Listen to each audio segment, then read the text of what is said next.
I'm on record saying I said this to Ron last year. I think within 5 years he's going to be the best guard in the league. I'm on record saying that, and I think he's going to win the league MVP. I think he's So that what good. year are we into that though? Because you have been saying this for a We in while. year two. We're in year two of that. So within the next 4 years, I think I'm gonna see a league MVP, and I think I'm gonna see the best guard in the league within the next 4 years from Anthony Edwards. There's talk that Ant-Man is locked in like never before.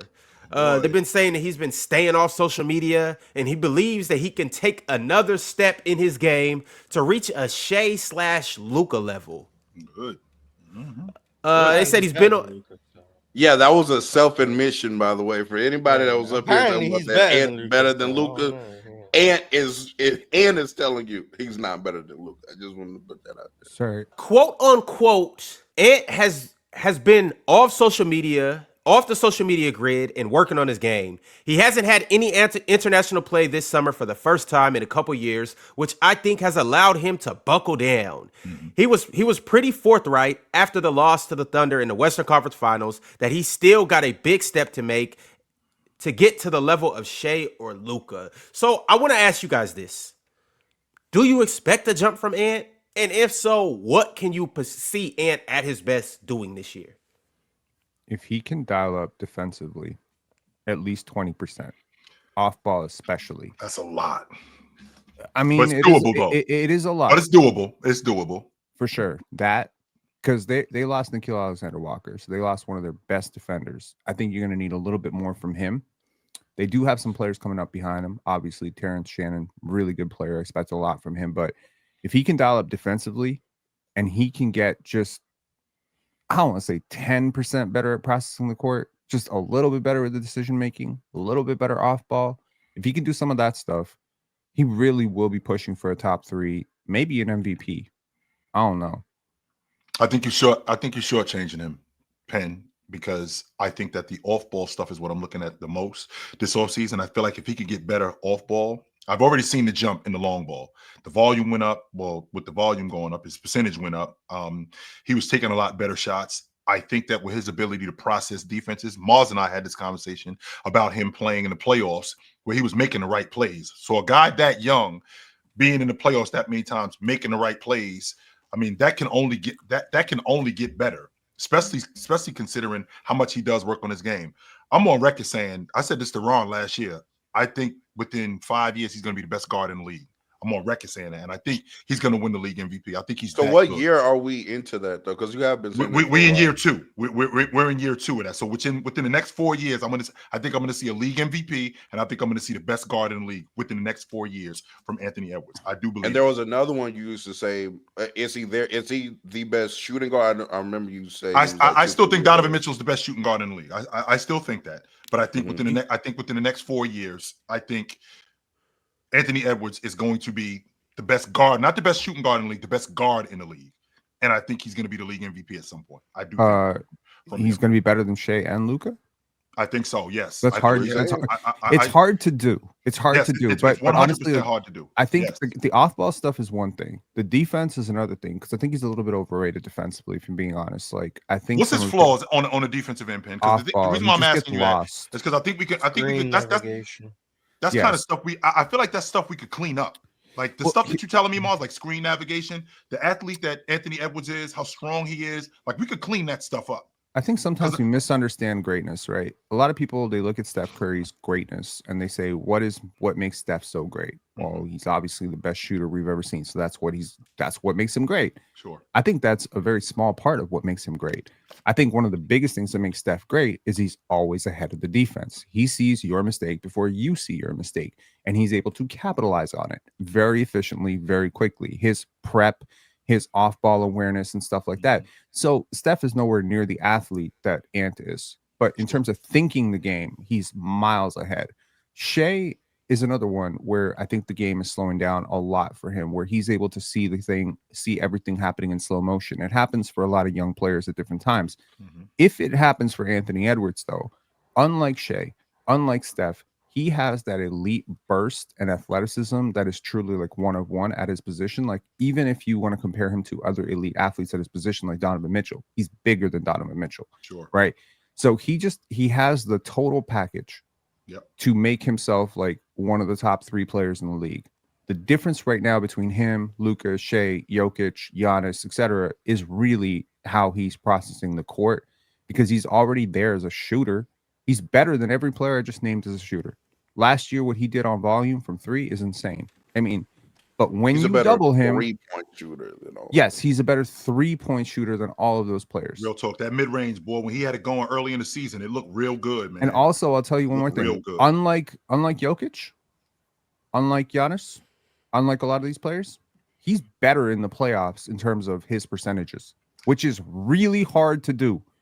When I was looking, I thought, I hadn't looked at this before. I hadn't looked at, playoff field goal percentage versus, regular season field goal percentage. I expect it to drop by like 1 or 2%. 3% is okay. 4%, we're getting into like some what the hell is wrong? Are you just stat padding against bad teams? 6% is DeMar DeRozan territory. I was not expecting to find out that Anthony Edwards is like 2.5% better from the field in the playoffs. Mm-hmm. That to me, and I found 5 players that were like that. There are probably more. I just haven't dug through all of them, but I was just looking like cross. Allen Houston is. I sent it in the group chat. I'm forgetting right now because I don't have the memory of Swipers, so I can't remember all of these things like right off the cuff. But he was one of them. He was one of them, and he was by far the biggest difference in terms of playoff percentages. Like I was looking at Embiid, Jokic, they both had like a 4%, 4.5% drop. Even Kobe, Michael, they had little drops. LeBron has a minor drop, very minor, right? But Luka has a minor drop. Like it's expected. It's expected. You're playing against better teams. You're playing them, 7-game series. The game plan for you, the game gets slower. There's less transition. Everything in the playoffs is designed to make you less efficient. So if you're even close, I think that's a huge sign that you're a very, very good player. And I think that that's fair. But to your point, real talk, when you're talking about coming into the league, so Anthony Edwards came into the league, played that 1 year at Georgia, right? And he gets on this Minnesota crew that, they don't really have much going on. They basically built in this thing. So, like, who's really teaching him how to play the game? As opposed to Shea, I think that it was a little bit different. Shea plays for Calipari at Kentucky. He comes into the league. I got Doc Rivers and Sam Cassell as my coaches. And then I go from that. So I got Chris Paul running with me, right? So I feel like I got to jump. I feel like I got to jump on the games in terms of knowledge. Anthony Edwards, one of my biggest issues with him is being able to play off the basketball. As a 2-guard, okay, I have to, instead of going out to the half-court line, cut to the basket and know where spaces are where I can be the most effective. I am taught that, right? And the reason why I'm taught that, because I don't know where to go. I don't know how to cut. I don't know where to screen as a 2-guard, right? And people teach you that. And I think that Shea kind of got that leg up on him. Same thing with Luka. He had that leg up on him in the Euro game. And then when he gets with Dallas and he has Rick Carlisle to teach him that. Anthony Edwards, on the other hand, I feel like we're in a space where he's learning this. And if he would have had that kind of tutelage, I think he would be a lot more advanced than where he is. But I think that he's getting there a lot quicker considering the people who were teaching him. And I think that it's just going to get better with him. I don't know how much better like he could have been right now. I mean, he's already like a borderline top 10 player in the league. I mean, I think that's fair progression for Anthony Edwards at this stage of his career. I think as far as him getting to Luka Shea levels, the first thing I wanted to brought up about that though is his defense. I think he's arguably a better defender than both. I know a lot of people may say Shea, but I think if you put Ant on that OKC team, I think he fares pretty well. I would say I would agree a little bit with the processing, but just the intermediate. How do you intermediate? The word intermediate. Right. Thank you. Scoring, so the mid range, floater area, all that kind of stuff, and to be honest, just finishing at the basket. Period. Like I know his percentages say he's a decent finisher. But when I watch him, like it's a lot of stuff he can clean up. He doesn't have the greatest touch around the basket. Isn't the greatest layup finisher in traffic. Like there are some things to his scoring game I think can elevate him into that conversation, because I really think that's what's kind of holding him back. Like Shea and Luka are, even with Ant's progression as being a great pull-up shooter, they're just so much better of a scorer in my opinion, because they're able to get easier shots, or just able to capitalize on the defense, giving them that little short range to mid-range shots and hitting them at a really good clip. If Ant can do that, then I think we're having different conversations about Anthony But Edwards. wouldn't that to your point, when you're talking about finishing around the basket, because he's a superior athlete, right? So a lot of times he's dunking on guys and playing at the NBA level, playing in traffic, playing around a lot of bigger guys. I mean, how do I improve my touch? Well, I improve my touch by getting in the gym, working on my hands, working around the rim, right? That's how I improve it. But I also think that upstairs, when Ant goes to the basket, Ant is going to the basket with violent intentions. Ant isn't going to the basket. Yes, he's 100% Mars. He's going to the basket to throw you through the bucket, right? So whether it's with the weak hand or the strong hand, I think that with him being able to process that, all right, I got Chet standing under the rim, who, as y'all know, is food at the rim, right? I got Chet standing under the rim. So if I got Chet standing under the rim, all right, how do I score on Chet? I ain't going to be able to dunk it on him all the time, right? How do I score on Evan Mobley? How do I score on Wemby? Okay, well, maybe I can drag these guys out of the paint just a little bit in the mid post. And if I can get there, then I can soften up the rim a little bit. And I can soften up the paint, and I can score around that area just a little bit more. Well, I mean, in his rookie season, 30.6% of his shots came within 3 feet. And that number was down to less than 18% last year. So obviously, as his game has progressed, which happens often, maybe not this early, 23 years old, you should still be attacking the rim a lot more. It does happen as you progress. You don't need to move as much. You don't need to be as high motor. And quite frankly, you have more counters. And the paint is also pretty clogged. Let's just be real. Like, the paint is pretty clogged. And last year, you're also just a better shooter too. Like, he's a better. So the threat him shooting 40% from three means he's just going to choose to raise up and shoot. Because I'm starting to get this about like Luka too, Penn. Because a lot of people are looking at like Luka's rim range and be like, oh my God, he can't get by anybody anymore. It's like, or maybe he's just comfortable shooting the step back three that he hits at like a 39. If he hits 40% of his threes, he would under and screens, to be fair, or playing drop. So he kind of had to shoot. He had to shoot them out of that coverage for most of the season. Plus Rudy Gobert's presence changes. If we get him to 75% within 3 feet, which is ambitious but totally achievable, right? Because he's never shot. Has he even been close to 75%? He got almost 71% last year. That's De'Aaron Fox territory. Between 3 feet. I'm not talking drives. I'm just saying, or in that I know range. That's Like, if we can get it to 70, get it back to 70%. That's still technically more efficient than a 40% 3-point shot. It's still technically more efficient, especially. So is his rate right now, 68%. It's still you're playing with Dante DiVincenzo, you're playing with Jaden McDaniels, both of whom are capable shooters. Julius Randle showed some spark in that situation. I just think you become a lot less predictable, and I think to the point of his defense. Again, I think this is just way more on ball focus, than understanding all the things he doesn't do well defensively, and I think a lot of that comes down to court mapping. Defensively, he's not doing the stuff that he could be doing, which is using his mind to get ahead of the offense, right? Reading the scouting report, getting detail oriented, understanding where the screen is coming from, understanding communication, communicating to his teammates, setting his teammates up, kind of being that quarterback of the defense a little bit, right? He has football experience. You know what I mean? Like, he's a football player. Like, he plays like a football player. So, he should be able to do that. I did find the list of the 5 playoff risers. Would you be interested to know who those 5 playoff risers are? Allen Houston is the least playoff riser, but I'm going to give a shout out to Allen Houston since I got a signed basketball behind me. Shout out to New York Knicks legend Allen Houston.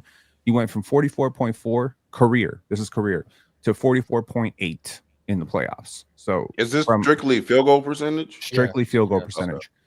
Okay. The second one is Anthony Edwards, 44.6 to 46.8. That's a 2.4% uptick in field goal percentage in the playoffs.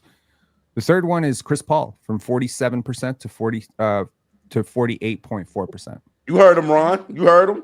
Yes, Ron. You heard him. You don't say. You had the exact same reaction when I told you this the first time. Kawhi Leonard, 49.9 to 51.3. That makes sense. And it does make sense. And number 5, Hakeem Olajuwon, 51.2 to 52.8. And that includes, by the way, the inefficient as hell. If you exclude the inefficient seasons later on in his career, like the last few years of his career where he just wasn't great, even if you exclude those and you only focus on his prime in Houston, he was still more efficient in the playoffs. So, one way to look at this is these players left a lot on the table in the regular season. That's another way to look at this. You can say they're better in the playoffs, but I think they're coasting through the regular season. I think it's a different way to look at this, but yeah. Do y'all think, because I think this is definitely on the table, especially seeing the progression of OKC, I think there's a time in which Anthony Edwards is just a full-blown point guard for the Minnesota Timberwolves. What? I think that's a give him the real ball? possibility. Yeah, I think that's a real possibility. I think that's what happens to most two guards. Yeah, to be if It's they're already older, happened to yeah, Devin Booker. Donovan Mitchell's practically going through that. They kind of share the responsibility with Darius Garland. Like if you're that level of two guards, that's what you do. Otherwise, you end up being Zach LaVine or Jaylen Brown. No knock on those guys, but you end up being like 2, 3. But is that a good thing, though, Mars? Because if you consider what Devin Booker was when he was playing off the ball, I don't think it's great. I just think that's just what happens. Because I think Anthony Edwards, the best player, has the ball. That's kind of just how it goes. I just think Anthony Edwards. That was with Dwayne Wade too, by the way. Dwayne Wade did a lot of point guard stuff. Kobe later on it when 2011, 20, like he was doing it. Like it's just the way the game went. I also just think Ant's just way better on the ball than he is off the ball. So it maximizes him. But now. I'm saying even with, because a lot of people in the chat are like, he did that a lot last year. He did for sure. But I'm saying without trying to put like the quasi point guard out there with him, like there's no need for Mike Conley to be just run him. If Mike Conley was younger, he would not have been on the ball as much. If Mike Conley, for sure, yeah, because Mike Conley was good back in the day. Yes, he's older now. Clearly, I'm sorry to interrupt you, bro. So keep going. Oh no, I'm just saying, like I think, like substitute Mike Conley for an actual other 2, 3, and just like Ant is just the point guard. You could start Terrence Shannon. I don't know if you've seen Terrence Shannon can pass the hell out. Hey Mars, if I say that, I'm on some nonsense. If I say I think he's past Dillingham, and I'm on some nonsense if I say that. Yeah, clearly. Terrence Shannon he's just physically a little more developed. He can really pass the ball. Yes, explosive athlete, can get to the rim. Defense too. I'm not saying I don't know about start Terrence Shannon. I don't know, but like you could have both of them out there and they could. Yeah. You know how old Terrence Shannon is? Wasn't I saying that in the playoffs? I don't think I said it. 25. Yeah, Terrence Shannon is older than Ant. Yeah, he's older than Ant. Terrence Shannon is like a year removed from receiving UNC status in that locker room. He will be. He is old. He will be UNC by next year. Yeah. Him and Dalton connect, man. Shout out to them. I mean, we do live in a young man's league. Chill. The crazy thing is, he's a year younger than Naz Reid. Yeah, and think about it. We live in a young man's league. But remember with them having Terrence Shannon, how they ended up getting him, right? I mean, they basically stole him in the draft. But to your point, Mars, I actually love him in the backcourt with Ant. I do. I love those two guys in the backcourt. Bigger, 6'5", can handle it, is not afraid to shoot the basketball. Because the last thing that you want with your lead guard is a guy that's a liability as a scorer on offense. That's the last thing that you want. And this guy will definitely put the ball on the floor, and he will play in the mid-range. He will play at the long ball line. He will get to the rim also. I love those two guys in the backcourt.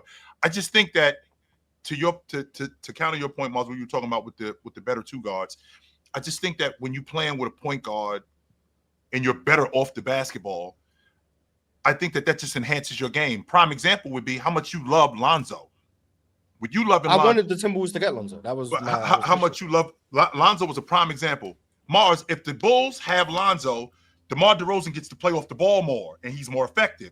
If the Bulls have Lonzo, Zach LaVine gets to play off the ball a little bit more, and he's more effective. But the fact that Lonzo wasn't there, now these dudes have to play on the ball more, and I think it enhances their weaknesses.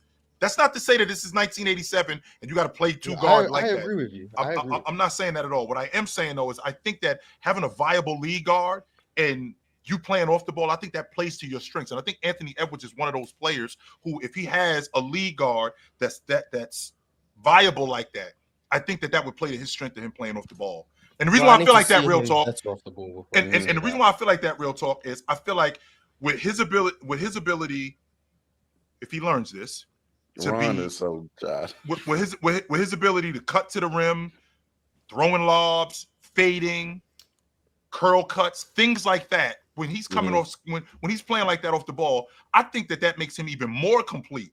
Because when he gets the ball, that just enhances his game. So you don't really know what to do with him. I ain't even talking about the defensive end. I'm talking about just on the offensive end. So I feel like if he played with a more viable point guard, to Mars' point, like Shannon, I think that he would be so much better.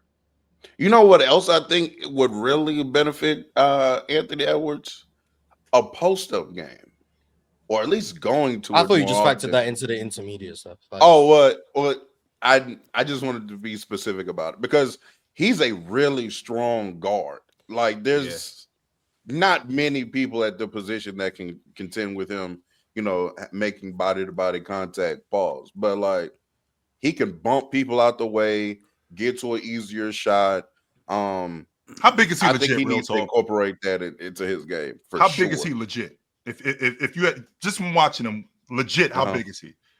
And is a good 220, 225. He look like he about 6'4". If 6'4", 220. Yeah, he like 6'4" and a half. You think he bigger than that? You think he bigger than that, Penn? I think he's bigger than 220, y'all. Like, I mean, I'd say 225, 230. That's why that's eyeballing it. But yeah. Like, but I think he looked. It's weird coming from me. Ironic. He looked doughier when he came in. He was doughier, Mars. He had that baby fat on him. So I don't know if like, did.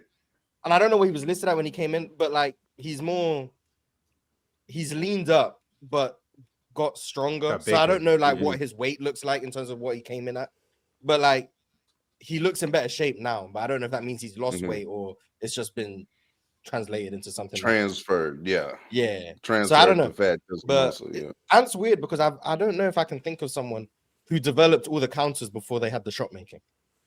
Does that make sense? Like he has so many counters in the post or in the intermediate game. Yeah. But then he just don't be going in that much. Like he's got a lot of counters in the mid range, and then he shoots like 37% from mid range. So it's like I haven't really seen someone have the counters before the shot making. But that leads to optimism that if you have already the ability to read a defense and counter it, the shot making should come along. It's probably harder to develop counters than it is to develop shooting touch, especially considering how well he shot the three. I think everything I agree with Real Talk. I think those are areas to address. I do think they're harder to improve on. I think Ant averaged like 27 last year. Ant could average damn near 30 if he just ran the floor harder in transition. Like, they should be a much better transition. Like that's not even a skill set. Like, I'm saying away from the skill set stuff, I agree with Real Talk on the skill set stuff. I've been calling for an intermediate game and a post game from Ant for a while. I do think he added the floater somewhat. He's a lot improved from where he was a year ago. But if Anthony Edwards just ran the floor hard in transition, there's an extra 2 points on the table right there every game. Like just and that pushed alone it too. Would get him to every time he gets it, just put on some D-Wade shit. I get this ball, that would get him and to y'all better build a wall because I'm coming directly to the rim, straight at the rim. That's what I get. So like away from skill set, like it's that simple. Just run the floor hard, whether that's filling lanes or getting the ball off the rebound and going. He does that. That's 30 points right there, simply of just playing harder more consistently. Well, the one bucket, Mars, to your point. I mean, I think that's where the lead guard comes in. I mean, what did Jason Kidd say to J.R. Smith? I'm gonna get you 6 points just running. You just run. I'm going to get you 6 points. And I think this goes back to my original point about when Ron was talking about them as a transition team. They got some good athletes, and they should be better in transition. And I think Anthony Edwards, just to your point, as a runner, just getting out and filling lanes, he should be a much better transition player. That's why I loved Mike Conley coming over there, as opposed to having D'Angelo Russell, because I don't think he passed that well in transition. I was like, is he in good enough shape to do that? Anthony Edwards? He's in great shape. Yeah. And don't look like he don't be getting tired, y'all. That's why I don't know. Like, I mean, he said it himself when they got into the conference finals the first time he was tired. So I don't know. Heavier than y'all are giving him credit for. I mean, he came into the league at about 227, and he was a little bit doughy, as you say, right? Combine, he was 225. So right. So he came in around that, and now he's still huge, but he's a lot more toned up. It's not that muscle weighs more than fat; it's just muscle is a lot more dense than fat. So if you're the same size and you're built versus the same size and you kind of chubby, the guy who's built is going to weigh a lot more. a lot more. Fair enough. And you can see it with like guys like LeBron, Scotty Barnes. Like you think they're like 230, but they're like 250 plus. You know what I mean? So I think Ant might be closer to like 235 right now. And he's got a low center of gravity and he can bump guys out of the way. I think he just needs to learn how to, dissect the game a little bit better. But to the point of like what would take him to the next level as a playoff player, because I really don't care about his effort as much in the regular season, because I think they're pretty good and they're going to make the playoffs pretty much on like the talent on that roster alone. But in the playoffs, I think you need that mid-range and you need to process the game a little bit better, right? I know the defensive aggression is going to go up in the playoffs, the attention to detail, the scouting report, all the stuff that isn't there in the regular season with him is probably going to be there in the playoffs. But can we get a counter in the mid-range when teams run you off the line so you don't have like this sort of two-level scorer who struggles on that middle level, right? And can you start your offense in different places? And how well can you deal with a soft triple or a double? Because I have a feeling, and this is just me, I don't know how good Rudy Gobert is going to be this year. I really don't. He's hitting that age where You saying the fall regression? off. Oh, the regression is He definitely. already regressed last year. He's He wasn't regressed as good as he was the already, year but before. I'm wondering at what He point regressed this summer. Y'all didn't see that? he wasn't there. What happened this summer? It's some I on saw top a of his picture of head. him. It's not. Yeah, Yeah. Oh, yeah. Oh, he lost some. Oh man, that's gonna make him more aerodynamic. That's how you age well. Mm. know? He's just taking the MJ approach. You know what I'm saying? Absolutely. Don't cling on to scraps. Watch Looking the at Rudy you- Gobert post game this year. I'm looking It's at gonna you, Kevin Durant. Like, stop. Just let it go. Speaking of Kate, you know what?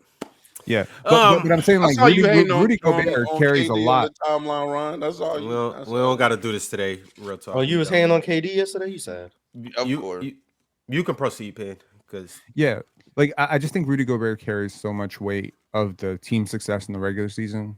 Playoffs, not exactly the same situation, but in the regular season, having a defensive center who is really one of one in the NBA or one of two at this point with Wemby and maybe Evan Mobley, like one of the best rim protectors is going to get you like a lot of wins in the regular season because other teams are just not going to be able to score as efficiently. But I think that regression happens for every big and it happens at different stages. Some players are able to hold on till 35, 36, and then the cliff starts to come. You know, guys like Dikembe Mutombo, Alonzo Mourning. This archetype never ages well past 35. It just doesn't. Like bigs. Alonzo had extenuating circumstances. That's fair. Dikembe Mutombo. I mean, Jordan's not Oh up here. no, to that tell man us came about into the his league at extenuating 25. So yeah, he came into the league at 25. So he's just interesting. Even the great ones, like even Shaq, even Hakeem, even these guys, they just were not the same defensively at all. And you could argue they were like at better 34 defenders. You could argue they're David better Robinson athletes. was a really good defender all the way till the end. That is true. Well, Yeah, I don't really see. Yeah, Tim Rudy Duncan though, that Gobert. helped. Well, I mean, for sure, Rudy Gobert has. Julius Randle and Nas It's not Reed. quite the same thing. You sure, Amal? You want to retract that statement? I'm picking Nas Reed to win Sixth Man of the Year. I think Yeah, that I Rudy. think I that's think someone Rudy that can was still. I progression think to Rudy do still that. can be effective as a defender. But to your point, Mars, I mean, with the personnel around him, I mean, they're still going to ask Rudy to do what he was doing 2-3 years ago. They're still going to ask him to protect the rim, chase off screens, drop in coverage, switch on smaller guards. They're still going to ask him to do that. Those days might be Still, over, Cho. Please, I'm waiting for somebody to pull the plug on that. Like, can we stop doing that with him? Having Rudy Gobert on an island, 25 feet away from the basket with a guard. Can we please stop doing that? well, I mean, he there's held no up way well around in that. the playoffs. Yeah, I mean, I watched him switch on to Luka and Bron in the playoffs, and he did all right. Well, I this mean, is the but cascading that's I effect. can't move Ant, Luka, but but fair. this is Ant becoming more of a Take- chess. But But Anthony Edwards being more of a chess player defensively, right? Just upping the IQ will help that because the more he navigates screens better, the less there's like a downstream effect now. Julius Randle's not a great defender. Rudy Gobert is a great defender. So he's able to cover up a lot of the messes that are created by everybody else around him. Jaden McDaniels is a great defender. You got good defenders across the roster.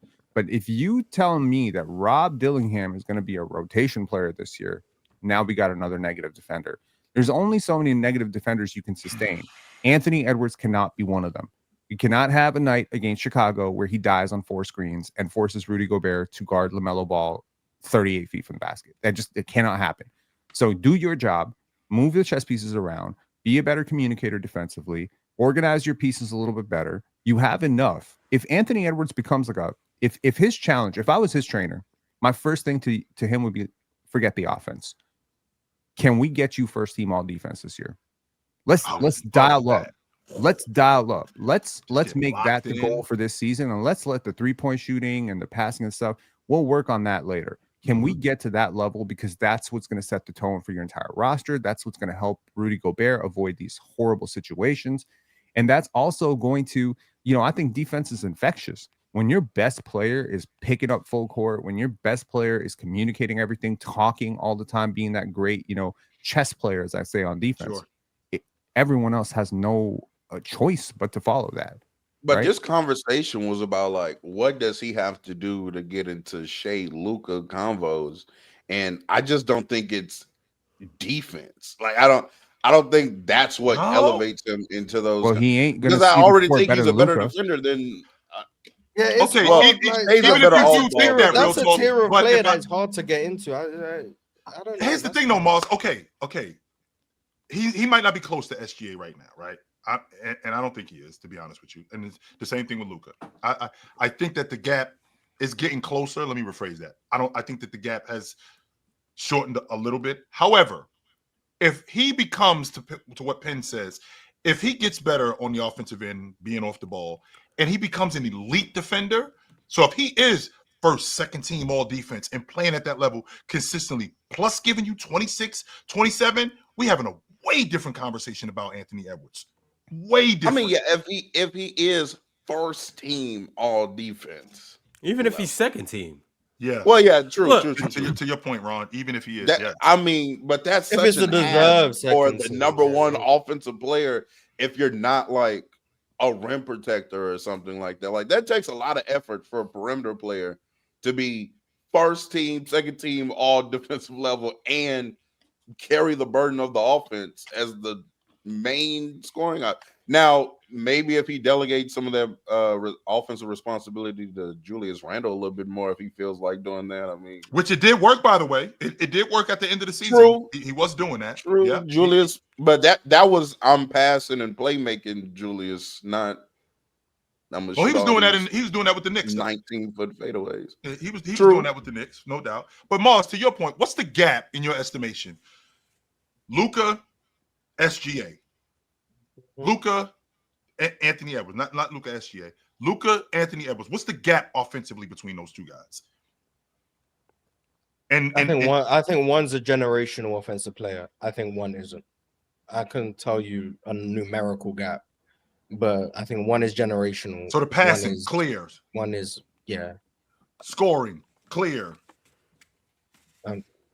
Yeah. Processing defenses clear. Yeah. Finishing at the rim. This sounds like a medic room. Clear. This is where I'm going with this, guys. The reason why I'm asking these questions, because at least I can find out how we can close this gap, right? I'm not saying that a guy is going to completely surpass a guy, because I think to counter Real Talk's point, I think that if I can close the gap offensively and clear these guys defensively, I think that I think that I could get to that level. So to Mars's point, so where were we processing defense? You think he clears him? Okay, so we already saw the improvement in the long ball, right? So I think that gap has closed. So I think we've already seen the progression there. Okay, so now playing with the ball, I think that would be the same as processing defenses. Playing with the ball in terms of pick and roll, getting guys in jail. Does he clear him? Luka? Yes. Yeah. Luka might be the best pick and roll player in the NBA. Okay, so there's clearly a gap, a significant gap between. Yeah, I don't think Ant ever be as good as Luka offensively. If Ant's ever as good as Luka offensively, he might be the best player in Wemby. But like, no shade, I'm better than Luka offensively. He might be the best. And I don't think that. And here's what I'm saying, Moss. And Real Talk, I want to make sure that I'm clear on this. I don't think that he could get to that level in terms of being better than him. But I think that I can close the gap. That's what. That's it. That's what I'm That's thinking. what I would say, right there. Why has That's what it LaMelo got is. a down arrow? Because I think he's getting worse. Oh, Yeah. Because we're at that Interesting. space now. As far LaMelo's as getting worse. now, as far as SGA, is the gap closer with Hey, SGA? Penn, you want me to do that with the panelists? No. Everybody that regularly comes on the panel? I got it right here if you want me to. Ron, you're disgusting. I don't know. It's like the avenue I got for an up SGA arrow to, next to me, the though. avenue for Ant to be better than SGA, I guess, seems more attainable because stylistically they're more comparable. Mhm. So like I could just see it more directly. Whereas with Luka, it's like I'm looking at this generational offensive player who, although is not a very good defender, I'm gonna favor the generational offense more often than not when it comes from two guards. SGA is different because like, although I think he probably is a generational offensive player, he does it without like the high level like 10 assists per game, whatever, all that stuff. So like it looks more like a prototypical shooting guard generational offense. So like you could compare that more to Ant, but it's like a lot of the like I just don't think Ant's gonna get to that level as a scorer. I just don't see it. But I didn't see Ant being this good ever, let alone by year 4 or year 5, whatever he was just in. So like I've been wrong on Ant pretty much his whole development cycle. I wasn't that high on him as a prospect. After his first year, I think I had LaMelo as my rookie of the year, and I think LaMelo did win it. But did LaMelo win it? Yeah. We're going into year So like, and I had LaMelo as my number LaMelo one won pick, it. and I had Yeah, LaMelo as my number one pick in that draft. Like I wasn't as high on Ant just as a prospect. Then after his Me rookie too. year, I was like, oh yeah, he's cool, but I still wasn't the highest on Ant. And then year 2 comes along, and then he gets better. And then year 3 comes along, and it's like, oh my god, okay, and it's really good. And even then, I was like, I think Donovan Mitchell and Devin Booker are better than Ant. And then even last year, I was like, I think Devin Booker's better than Ant. This year is like the first year. So I've been late to the party on the Anthony Edwards stuff for a long time. This year is the first year I've thought Anthony Edwards is the best 2 guard in the league. Sounds like he's opening. So like eyes, maybe it's something, I don't know, maybe it's something I subconsciously have against Ant's play style or just him in general that leads to me being later than everyone else's to where they are on Ant. Some people have been saying Ant's the best 2 guard in the league since like 2023 or 2024. which is kind of crazy considering Because I've just been behind. I haven't seen it. Which is interesting to you, Mars. Which is interesting with you, Mars, because you love the uber athletic wing and the uber athletic 2 guard. You love him. Ant's one of my favorite archetypes. Yeah. So Just, it's I haven't surprising. seen it to the same degree. Maybe it's the regular season stuff. Like, do you like Franz this year more was than the. Ant? Do I prefer Franz to Ant?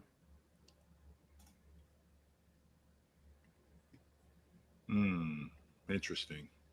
Very interesting. No. Well, no, Ant's better than France. Yeah. He's asking who I prefer. Those two things. Who do you the same. prefer on your team? If you had to pick a starter. Oh, I thought you meant who do I just prefer as like to watch. Who do I prefer on my team? I prefer to have the better player. I prefer to have Ant. But yeah, but who do I think? Yeah, Ant's better. Who do I prefer? Stylistically, nah, I probably still prefer Ant. Yeah, I probably still prefer Ant. Franz lack of a 3 ball throws me off. Yeah. But I don't think Ant is ever going to be. I don't know. Ant is just weird. I don't know. Like it's just something. I don't think Ant's weird at all. I don't think he Ant is either. Real talk. and I do think he can eventually. Well, I won't say be just as good of a direct scorer as SGA, but I do think he can be as good of an offensive player as SGA. I do think that is definitely within his reach and capability because Ant is one of the more talented like players we've seen in a good little while. I've been high on Ant. Well, I was high on Ant as a prospect just because, and now maybe I am a sucker for uber athleticism, but excuse me, I kind of take into consideration athletes in an athletic sport. I don't know, but well, me too. It's just it's just he's that first step being that explosive, him being that explosive off the ground. Like basically nobody can stay in front of Ant, and that's again like what I've been saying this offseason is I don't know where you have Ant ranked as a player, but how he is guarded, he's guarded like one of the 5-6 best players in the league. But that's because you can't stay in front of him. Like there's no. Now some would say that's also due to his like lack of passing, maybe to an extent, but part of it's also I think it's it's the roster around him. Though. Or Ross, yeah, true. A lot of things go into it, but a lot of it is also just. I just think it's like you can't stay in front of Anthony who is like 1-on-1. That first step is so explosive. and then he added the counter of, oh, if you back up, I can shoot this pull-up three. Like, you have to guard him with a team. Like, there's no, oh, we'll leave such and such on the island. Mind you, OKC was doing this, and they have Lou Dort and Cason Wallace and Alex Caruso, and they were still in major gap help when Anthony Edwards had the ball. But don't we have guys? I mean, real talk. You attest to this, Mars. You also attest to this, that we have guys in the league who aren't as good at other things as certain guys, but you still have them ahead of them. So, for example, Luka, for example, Mars, you don't think it's attainable for Anthony Edwards to be the offensive player that Luka is. And to be honest with you, I don't hate that because I see the offensive player that he is. However, I do think it's attainable to be a better offensive player than SGA. I do think that that's realistic. And the reason why I feel like that's realistic, because one, the long ball shooting, I think that he's a better long ball shooter over the course of his career. He will be. He's better right now. He's better. And I think he will be over the course of his career. I think that there's going to be a significant gap closure between these two finishing at the rim. I think Anthony Edwards is getting better. I think Shea gets to the rim a little bit more, but I think that Anthony Edwards is going to do more of that because I think the off-ball movement is going to improve, and I think you're going to get more stuff around the rim. The scoring, I don't think that he needs the bag that SGA has with throwing the ball between his legs a bunch of different times and a bunch of different counters. Even though he has counters, I don't think he needs many of those. I think he just needs enough where he can get to spots because we've seen plenty of guys who aren't super nice with the pill but can get to spots and be effective. And I think that if he can catch him in terms of his ability to score plus improve his playmaking, I think he catches SGA. And I think that with him catching SGA, on top of real talk, him being what Penn says as the defender that I think he could be. I'm not sure if he could be a first-team all-league defender, but I definitely think he can play at an all-league defensive level. And at some point, make an all-league defensive team. He has the physical tools. He has the long arms. Those guys, though. He has the long arms. He has the strength. In theory, he has everything going for him that Drew Holiday does. I don't think he has the hands that Drew Holiday does. I don't know if he has the hand-eye coordination Drew Holiday does. I know he ain't reading scouting reports the way Drew Holiday is. So that's the difference here. You leverage your. Are you sure we know that?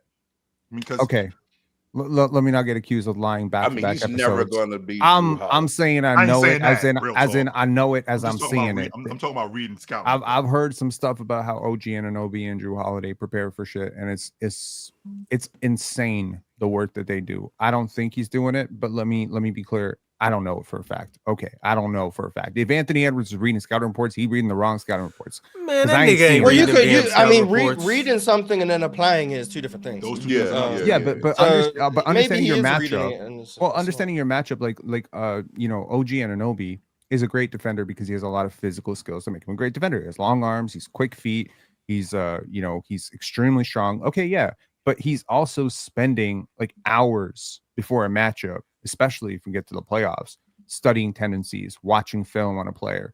There's certain players who just don't do that work because a lot of that work is extracurricular. It's, beyond the clock. You don't have to do it, but if you want to be great, you got to do it.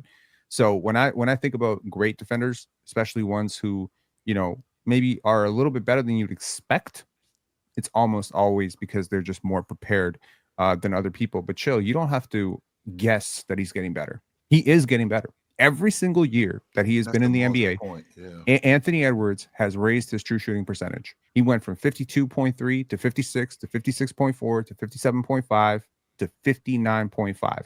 Part of that has to do with the fact that threes are more valuable than twos in terms of like all this stuff. So yes, taking more threes and being good at them is helping, but his value of a replacement has gone up every single year as well. So I'm seeing a player who from the age of 19 to the age of almost 24 now has gotten better every single year.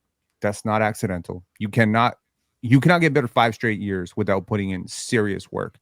And if I'm hearing that he's taken whatever he was doing the last 5 years that got him to this point and dialed it up, we might really be with you, Moss. I think what's being real quick, Joe. What you're saying is Ant can catch this version of Shea, this version of Luka. We're not projecting the improvement from those guys. Shay's got better every year. True. Literally has got better every year. Mm-hmm. And we're just saying if Ant's a better three-point shooter, if he gets also better in the mid-range or better at the rim, what if Shea becomes a better three-point shooter? What if Shea just becomes a 40% three-point shooter next year? What if Shea improves in that regard? Like, sure. Shea is someone to Penn's point, his true shooting has gone up. I'm pretty sure every year, Yep. bar 2022, the year he shot like 30% from three. But like every year from his rookie year to now, his true shooting has gone up. I think his box plus minus has gone up all of those years as well. Like Shea gets better year after year. And not to mention the level he's got to this year, statistically, advanced analytics wise, I'm not sure you don't have to agree with it. The advanced analytics paint this is one of the historic seasons ever. It is. Is Ant going to get to that level advanced analytics wise? I understand there's more to the game than that. I'm just saying to paint the picture. Like that's what we have to project. It's not just can Ant catch this version of Shea? It's while Shea is also continuing to improve, will Ant ever catch up to Shea? No. While Luka continues to improve, while he gets in better shape as he's done this offseason. And then we get back to closer to a 2024 Luka. Can Ant catch that version of Luka? Is that attainable? And then if you want to go beyond those two and look at just the landscape of the NBA, can Ant catch Giannis? Is Giannis going to decline so Ant can catch him? Is Jokic going to decline so Ant can catch him? What about the Wemby ascension, etc.? All of these things that go into the NBA, 100%. like it's not just Ant's going to get better, the rest of the league is going to stagnate. Ant right now, top 10 player in the league. I think most of us would have him in the top 10. If not, like he's surefire top 12. I think everyone has him top 12. In there. Yeah. So, but the rest of the league is also improving for the most part. The guys who are going to come out is Steph, KD, Bron. If you still have Kawhi in there or Embiid, whatever, those guys are going to fall out. But there's still other guys coming up. So like it's tough. I don't know where Ant's going to rank in the NBA. Real talk, you might like this. This is why I'm starting to come around on the relative to error stuff. Here we go.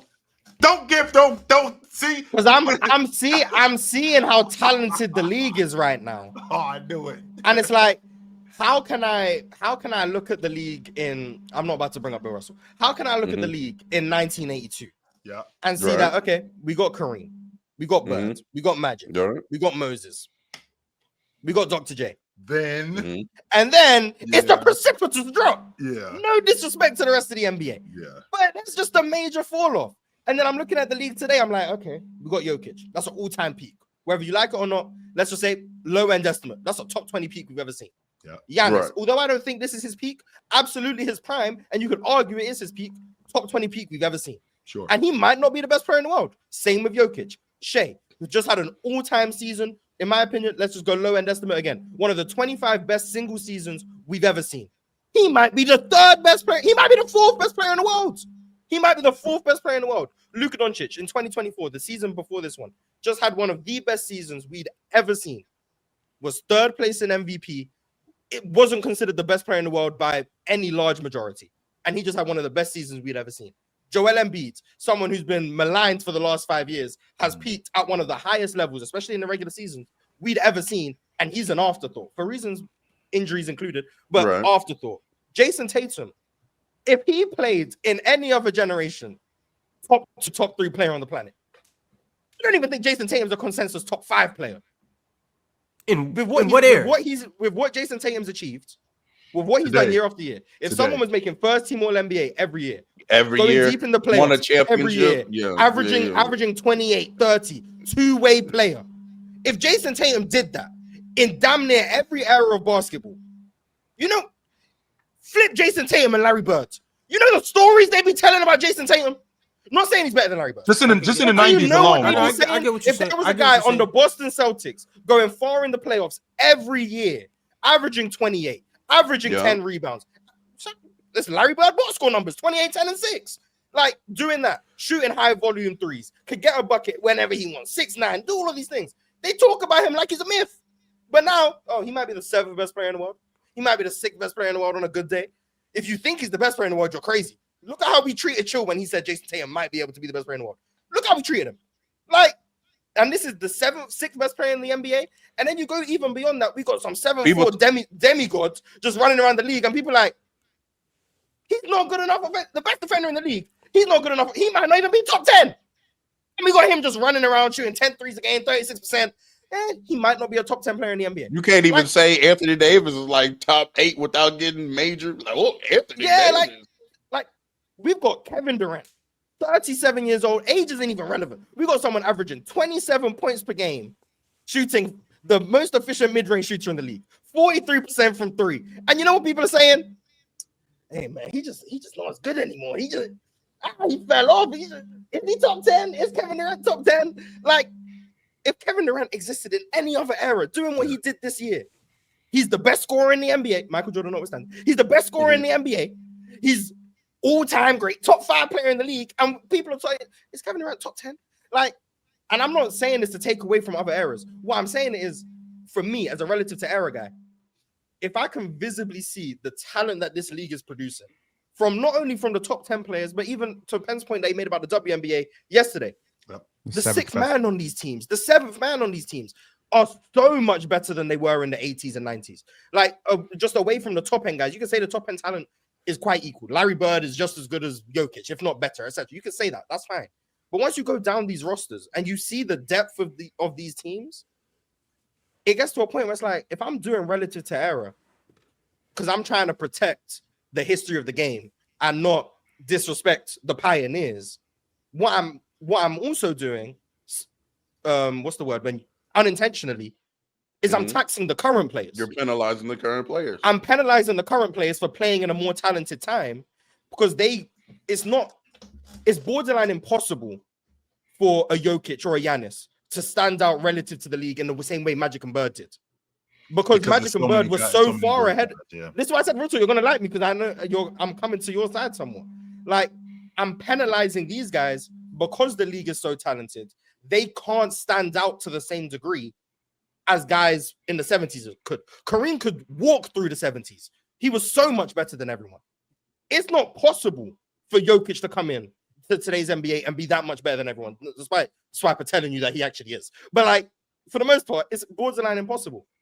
And that's not a knock on Kareem. Kareem was still amazing, top 5 player ever. Like, I'm not saying he's not. But I don't want to be penalizing current players because I'm trying to stop people from penalizing past players. Because I'm just doing the same thing, just in reverse.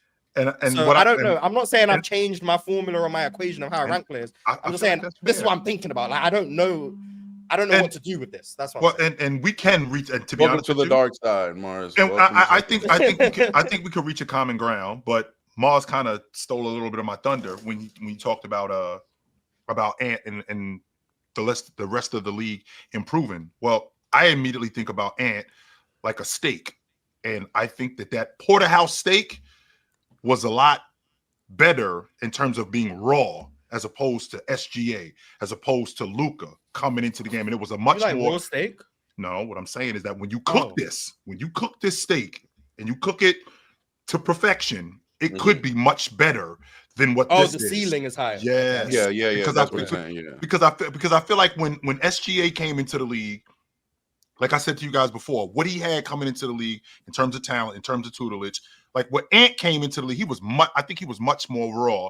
I think he was raw than all of these guys. And I think that goes to your point, Mars, where you weren't really paying much attention to him because you didn't think that they're really much. It's not that he's not a good player, but the upside to him isn't really there. Like, I can't see what you guys are seeing. Only except every year, everything that you can't see, it's happening. And you're like, well, wait a minute. Maybe I am missing something with this guy. And I think that's largely due to him just being seasoned a little bit better than the rest of these guys. Like Luka, for example. When Luka came into the pro game, I think Luka was way more seasoned than a lot of these guys. And I think that with Luka, even at Luka's best, he's still better than a whole bunch of other guys. I don't think that there's much more there when it comes to Luka. To your point, when you talk about the league improving, I don't think that there's much more there with Luka when it comes to improving. I'm not sure how much more there is with SGA. I do think that there's some more there with him. I'm not going to argue that point, Mars. I do think that there's some more there with SGA. However, I think that there's more with Anthony Edwards, just from an athleticism standpoint, especially when you had that window, that peak window of athleticism, and the fact that he's 24 years old. I think that there's so much more there with him than a guy like SGA, who doesn't really play above the rim like he does. But Luka, not Luka. Chill. I think you're saying that Luka, because I'm not Luka. Chill. I think you're saying that because from a box score perspective, Luka, there's nowhere to go from 34, 9, and how much better am I going to get? Real talk. Damn, I'm 35, 10, you can get better in the There's not much to go. But I will say this.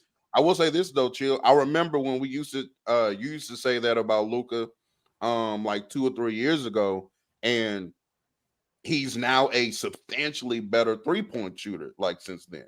Even though he was even 2-3 years ago still like 32, The 8, shot and 8. selection has changed. I Yes, like, it yeah, has. I don't think Yes. Luka or SGA at this point, it's not going to like their progression isn't going to translate into a box score like as clearly, I think, as Ants can right now. But like I do think like Luka can be better as an off-ball player, right? That he can expand his game that way. Luka could maybe play out the post a little bit more. SGA maybe can expand as an off player, stuff like that. Or Luka can be a better defensive player. You know what I'm saying? Like there are areas that they can improve in. Sure. It's just not going to be like from a statistical standpoint. There's nowhere to go from 34. And like, Well, like, I don't. And to your point, real talk, I don't. I want to take the box. Let's take the box score out, Yeah. and let's look at these guys as players. And Mhm. to my point, when I look at Anthony Edwards as an off-ball player, as a two guard, which is essentially what a two guard is, playing off ball. Like Luka doesn't really play off the ball as much throughout the course of his career. Even when he was in the Euro League, he didn't do that. Yeah. Okay, so me being a two guard.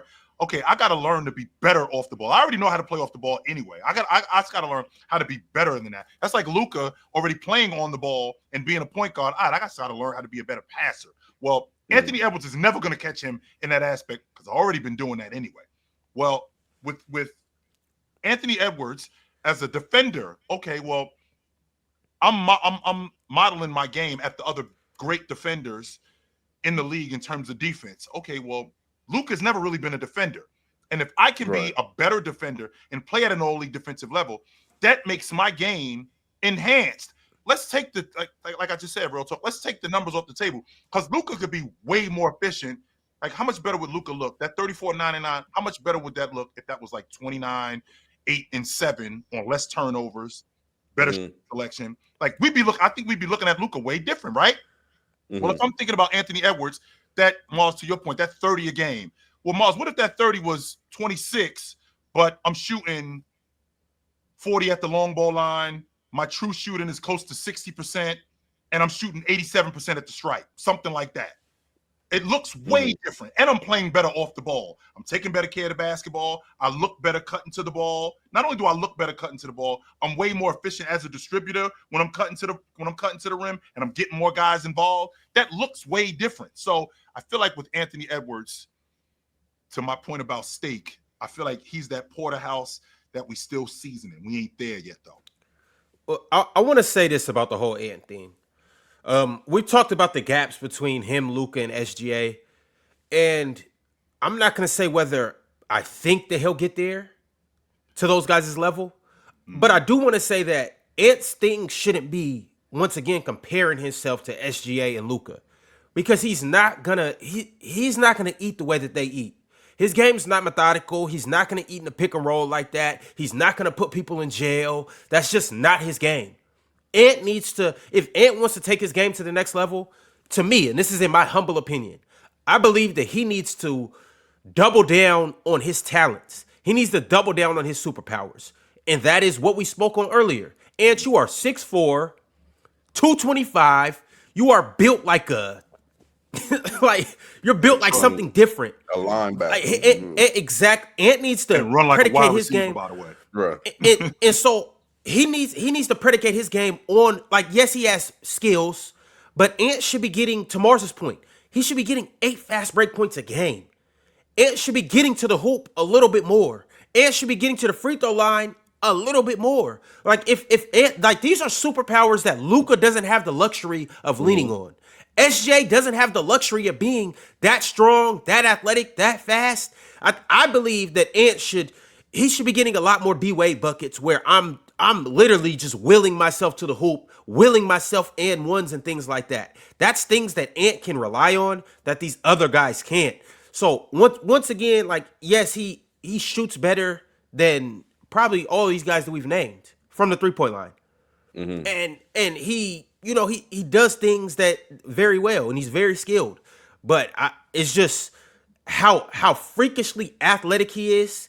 He's leaving a lot on the table by not just maximizing that athleticism. So you want to Straight see line him drives play and stuff like that, like Dwayne Wade, but I mean, because that's a comp he gets a lot because of the build. Like, do you want to substitute the oh, he should get so much better as a mid-range pull-up shooter with just more attempts at the basket. Like, just get to the line more, get to the basket more. D Wade was just so much smarter. No offense. I don't mean that to be disrespectful, but D Wade was processing the game at a completely different level. And also doesn't move like Dwayne Wade. Yeah, that's no disrespect to Ant either. Freak athlete, but Dwayne Wade was. I'm more so just saying for you guys, and for sure. So you need, and this was actually gonna be my other point too. So they're gonna box Ant up. He's not just because he can blow by one defender doesn't mean he's gonna be able to get by the second line of defense and the third line of defense. He's gonna need to add more to his game in terms of counters. So like Chill, you were saying you don't think he'll ever have the counters that SGA has. That's the one thing that he damn near needs to add is when I blow by the first defender, how do I maneuver past the second defender and be able to finish? How do I, when I get cut off, go behind my back and then spin through the double team? Things like that. But he, to me, he got it. You know how crazy that is? No, it's crazy, but that's shit that Kobe was doing. I mean, that's some D Wade shit. That's D Wade, that's also what SGA does too, though. Like just things like that, in and out that second defender and go finish around him. He has to figure that out. Because once again, he is unstoppable to the hoop if he can just get that secondary move in his game. And it's not just a straight line drive because you're not going to be able to just eat off straight line drives regardless of how athletic you are. If Ant can add that secondary and tertiary move into his game, it's nothing nobody will be able to do with him. There's that damn tertiary word again. That damn tertiary word. Respect tertiary, man. Oh Ant does have a really good add the change of pace. I was just about to bring it. He's added that, but like the second. Yeah. Like there's a level of agility required to be able to like slow down and then change the, and that's why I was doing my D Wade slipper. Yeah. Like he just doesn't have the like Rose had that. Like he doesn't have that type of movement, and part of it is he is 6'4", 230, whatever he is. Like the strength that comes with that, there's flaws that lead to he can't change directions the way Dwayne Wade could. He can't change directions the way Derrick Rose could. But what he can do is he can get by you, and you can't get back in front of him. Because he's so strong, he can command his space in a way that kind of like Russell Westbrook could do. Like, Ant as a driver is like Russell Westbrook, but he's added the change of pace that Russell Westbrook didn't. But he's more Russ than he is Derrick Rose. Does that make sense? Or D Wade, yeah, for sure. Yeah, like but, he's more. And also, though, like you're saying, like Ant can't move like that because he's 6'4", 230, when in fact, like D Wade was like 225. I don't think people really understand like how special of an athlete Dwayne Wade was because he's not as like he doesn't have the vertical pop as a lot of the people that we consider very special athletes. But his ability. Dwayne Wade didn't have vertical pop. No, he didn't have. I'm saying to the extent of like he wasn't LeBron. He wasn't Michael Jordan off the ground. He didn't. His vertical wasn't. He didn't. I don't know what his vertical was. I just seen how effective it was. I just seen Dwayne Wade dunking over everybody. I seen Dwayne Wade finishing over everybody. Dwayne Wade, A+ tier athlete. S tier is probably for sure. That's what I'm saying. He's an A+ tier athlete, but I don't think he gets that respect because when people look at athleticism, it's probably just going to be speed plus vertical. Yeah. And although Dwayne Wade had the speed, his vertical wasn't LeBron James at 6'9". It wasn't that, so he doesn't get that same respect. But everything else when it comes to athleticism, Dwayne Wade had that in spades. And it's something you can't account for. Like, you can't just be like, oh, Ant's a crazy athlete. Be more like Dwayne Wade. Like, it doesn't work. Shaden Sharp, crazy leaper. Exactly. Be like Dwayne Wade. Like, if Shaden Sharp can move like Dwayne Wade, he probably would. He just can't.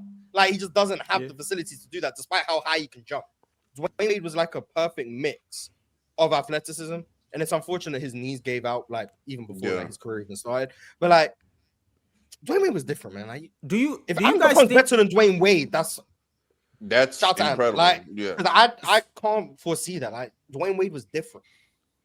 Yeah, I don't think that'd be the case either. But I do want to ask, because real talk, what you saying, the vertical pop thing, y'all don't think pound for pound that Dwayne Wade could potentially be a better athlete than Bron?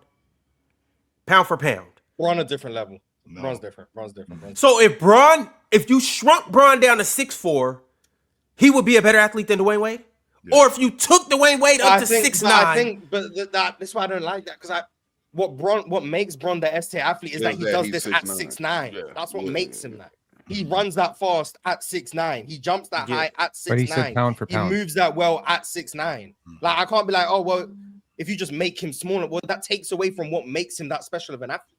Like it's not. You get what I'm saying? Yeah, I do. Yeah, I get what you're saying. If Dwayne Wade, I mean, Brown was 6'9", like the It's like, oh, if player Wilt in was the 6'2", league. it's Oh, like, wow. but But what if- makes Wilt so outlandish is that Wilt was 7'1", But if- apparently jumping yeah. 50 inches. But A if you- 6'2" guy doing it is like, oh, it's crazy, but it's not the same. But That- if that's D-Wade the was same thing with 6'9", D-Wade he's the at greatest player of all 6'4". time. Yeah, if Dwayne Wade was 6'9" and maintained that athleticism, he'd have Bron level athleticism. But But it's the a reason totally it makes different type the of reason that makes athleticism. Bron so different is because when you get taller, you don't normally maintain that level of Yeah, athleticism. for sure. Like, But it's not. no, I get what you're saying, Martin. That's why I said pound for pound. And the main reason why I'm saying this is because what Dwayne Wade was able to do at 6'4", the shot blocking, the dunking on people, the bullying people. Like Dwayne Wade, like his criticism is that he couldn't shoot. Which means he did he didn't do everything, obviously, but like the bulk of his production came in the paint. Like Dwayne Wade was, for the lack of better terms, thugging. Like Dwayne Wade was putting centers in the trunk. Chill, like big body and legit centers, dunking on people off vert. And so like what he did was like for a 6'4" athlete was incredible. The speed he was moving at. So I'm just saying, like, sure. pound for pound, I believe Dwayne Wade is I think you took me saying maybe even a Dwayne top Wade 10 vertical athlete all pop. time. I think you took I me don't think that's saying crazy. the I don't vertical think pop that's as like a. As I a just knock. never heard anybody wasn't- say. I just never heard anybody say that. Real talk. From And what I can find, looking it up, D Wade's vertical is listed at 35. it's no way. That is a lie, No, but Mars. I don't. No, I don't that know. is a. You think it's higher than that, Ron? I had a 35-inch vertical. I don't believe that to be the case, but it's listed at 35.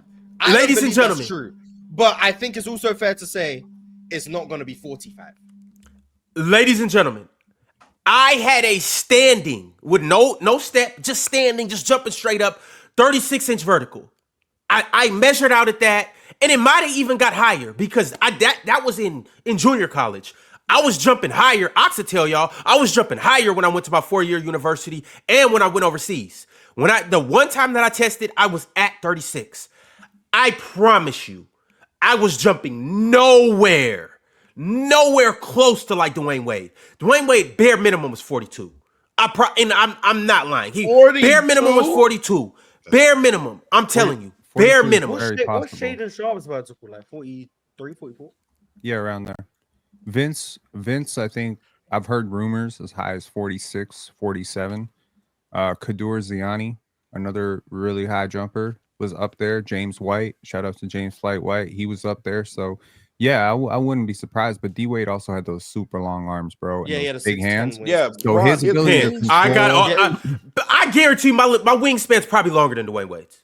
What's It your probably wingspan? is. You got a 6, I don't know. I got a crazy wingspan, insane. And ain't if it's six If I had not, to guess, if- I would say D Wade is anywhere from 38 to 40.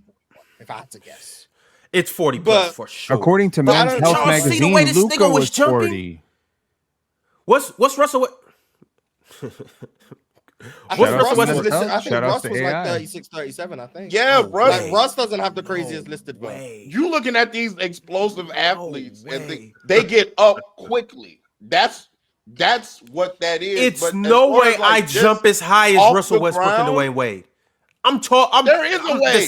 I'm the same height as Russell Westbrook, and Dwayne Wade got an inch on me. If maybe.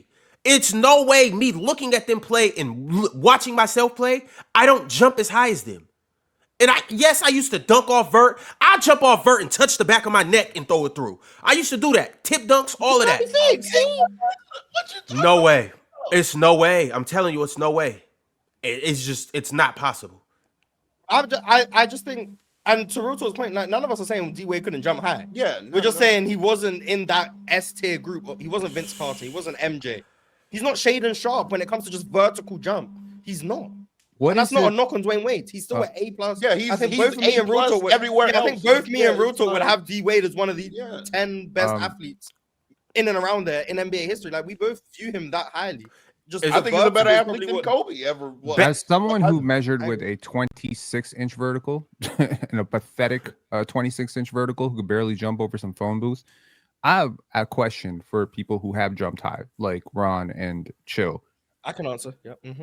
And Mars Talk Sports. My bad. I How did how have do a you 30. define the ability to stay in the air? Because I knew a dude who had about a 32-inch vert, but try to stop one of his layups. Bro was doing shit every which way. 32 inches didn't feel like 32 inches. And then there's certain guys who are like jumping 40 inches, right? Mars, grow the hell up, bro. I'm still following you, Penn. Keep going, Penn. Great. I'm still with you. But there's some guys who like they are like 40-inch vertical jumpers. They go up real quick, come down real quick, right? Continuing on, Mars, bro. I'm Focus, following. Mars. We're with I'm you. We're following, with I'm you. We're following. with you. So It's called like, hang time. That's what it's The called. hang time, That's right? all it's And called. that's one thing. Number two is, yeah, Ron might have a 36-inch vert, and D Wade might have a 38-inch vert, but one of these two guys is getting up way faster. One, two. I would assume that when they do get into the air, one of them has a much better ability to absorb contact than the other person. So there's so much more that goes into this than simply reading out someone's vert. Like, sure, you got a 42-inch vert. Use it on a basketball court. Use it when you're dead tired in the fourth quarter, right? Use it to get an offensive rebound, come down, miss the offensive rebound, go back up, and let's see how high your vert is on that second jump. There's so many things that go into jumping. That's why, like, I talk to a lot of trainers who train athletes and stuff, and they be telling me that this guy's the best athlete I ever trained. Be like, what's his vert? 37 inches. This shit doesn't matter that much, man. It's how you use it. Yeah, it's functional athleticism, not just raw athleticism. Absolutely. Yeah. They say that a lot about like football too. I hear this a lot about like track speed and football speed. Like, yeah, you can be fast on the track, but that doesn't mean you're going to be as fast out here on this football. Yeah. You know what I'm saying? Absolutely. So it's just about functional athleticism. And D Wade is one of the most functional athletes on the basketball court I've ever seen in my life. I don't think it's yeah, if functional you take athleticism when I think anything- of Dwayne Wade. if I you see take- freak athlete. If I you don't take see No, I'm- like yes, it's functional. Yes, a freak yes, it's functional functional. athlete. Yes. if you take anything away from what I just said, it is that it doesn't matter how many inches you have, it's how you use it. Right? I'm with you. That Penn. was the moral of the story. That's the And- whole moral and of the everybody story. in the chat, take notes. I'm We with you. all take need to know your that. notes. And to you dudes in the chat, just so you know, that's me at 16 years old. Damn, D Wade. Notice this in black and white, chat. Notice this in black and white. That's me. Black and white pick is crazy. Yeah, notice this in black and white, chat. That is Notice me this in at black- That means You know that there means was it's a no classic. three-point line Oh on. You know there was no. Hold on, three-point line chill. that Lift it up, chill. Lift it up, so we can see the bottom. I want to see how far you are off the floor. Well, you don't There's see the no, floor. there's Yeah, no he up there, 3-point though. line on that court. I Yeah, he can up there. That's guarantee. me at 16 years old. I just want to put that out there. So if you was asking what my vert was, that's I got a me. picture like that with one of those little tight, you know, like those little tight boots. I got a picture just like that. Chill. Oh, I put what my year, arm. Mars? I put my That's about arm in the rim. 1958, That's about 1958. Bill Russell's All right. rookie year, something like that. It's the player choice way. Yeah, them boys gon' get it started. The player choice way. Yeah, the player choice way. Come and switch lanes into the player choice way.